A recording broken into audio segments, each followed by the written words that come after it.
இந்த சம் பாருங்கள், if the sum of a number and its square is 1122ன்னு இருக்குது. What is the நம்பர்னு கேட்குறாங்க. என்ன கொடுத்துருக்காங்கன்னா, ஒரு நம்பரு, அந்த நம்பரோட ஸ்கொயரு, இது ரெண்டும் பார்த்தீங்கன்னா 1122. ஓகேவா? இப்போ இதோட எக்ஸை வெளியே எடுத்துட்டோன்னா எக்ஸ் ப்ளஸ் 1ன்னு வரும். கரெக்டாக? அப்போ இதோட மீனிங் என்னென்னா, ஒரு நம்பரும் அடுத்த நம்பரும் வரும். இப்போ 3னா இது 4ஆக இருக்கும், 4னா இது 5ஆக இருக்கும். ஒரு நம்பர் ஆட் ஆகிருக்குன்னு தெரியும். இப்போ இந்த சம்முக்கு நம்ம எப்பயுமே ஆன்சர்லேருந்து போகிறதாங்க நான் பெஸ்ட்டாக இருக்கும். இங்கே பாருங்கள், இப்போ 11னா அடுத்த நம்பர் 12. அதை ரெண்டையும் மல்டிப்ளை பண்ணால் இது வருமானு பார்க்கணும். 1 × 2 2 வர சான்ஸ் இருக்குது. பட் இது நம்மளுக்கு தெரியும் 12 ஸ்கொயரோட வேல்யூவே வந்துட்டு 144.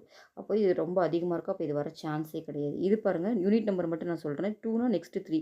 அப்போ 2ம் 3 6ன்னு தான் வரும். அப்போ இது வர சான்ஸ் இல்லை. இது பாருங்கள், யூனிட் நம்பர் 4. அப்போ நெக்ஸ்ட் நம்பர் 5ஆக இருக்கும். அப்போ 4ம் 5ம் 0ல் முடியும். அப்போ இதுவும் கிடையாது. அப்போது இந்த ஆன்சர் வந்து 33 தான் வரும். ஓகேங்களா? நீங்கள் வேணால் மல்டிப்ளை பண்ணி கூட செக் பண்ணிக்கலாம். 33 × 34. 33னா அடுத்த நம்பர் என்ன? 34. 33 + 1 34. நீங்கள் மல்டிப்ளை பண்ணி கூட செக் பண்ணிக்கலாம். 3 4s are 12, remaining 1. 3 4s are 12, 12 1 1 132.